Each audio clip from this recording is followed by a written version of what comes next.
Can I see your ring? Sure. Is that from the first one, or is this from the last one? 2012. This is this one. Yep. Okay, so what's different about this one? I don't know, man. I haven't had time to put them side by side and compare them. This is the only week I wear them for, so as soon as I get to Phoenix, it comes off and goes in my case with the other one.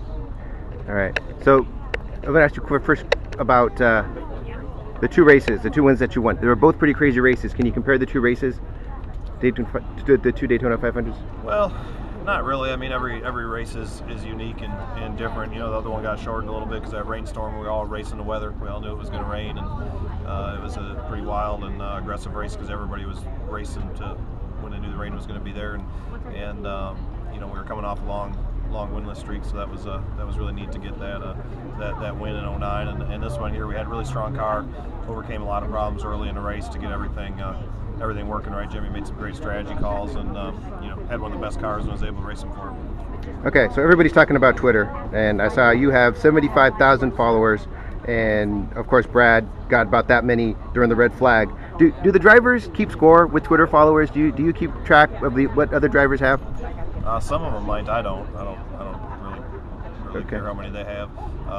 I've gained a lot in the last week. I noticed that, so everybody must be pushing Twitter. I started pretty late compared to everybody. I started last August or so around the Brickyard, and I enjoy it. I enjoy 99% of it. Get to interact with a lot of different fans on there and kind of show them maybe some different stuff that I like doing every once in a while that maybe they wouldn't know. And I think they talked about it a lot in Daytona because everybody gained a lot of followers. I think a lot more people paying attention to what's going on with our sport, the drivers and everything.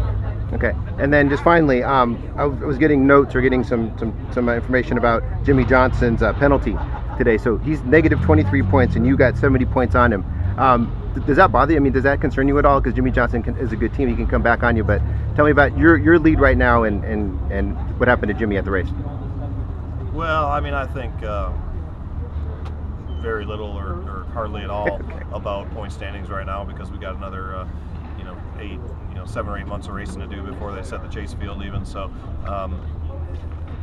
Daytona's kind of a different race, so I kind of reset after that and kind of get to work after that. I think if you get a good finish at Daytona, it's a bonus. That's the way I look at it, because anything can happen. That's always a wild race. So got a lot of racing to do. Jimmy certainly can overcome that. They got a very good top-notch team that has done a lot of amazing things here the last 8 or 9 years, however long they've been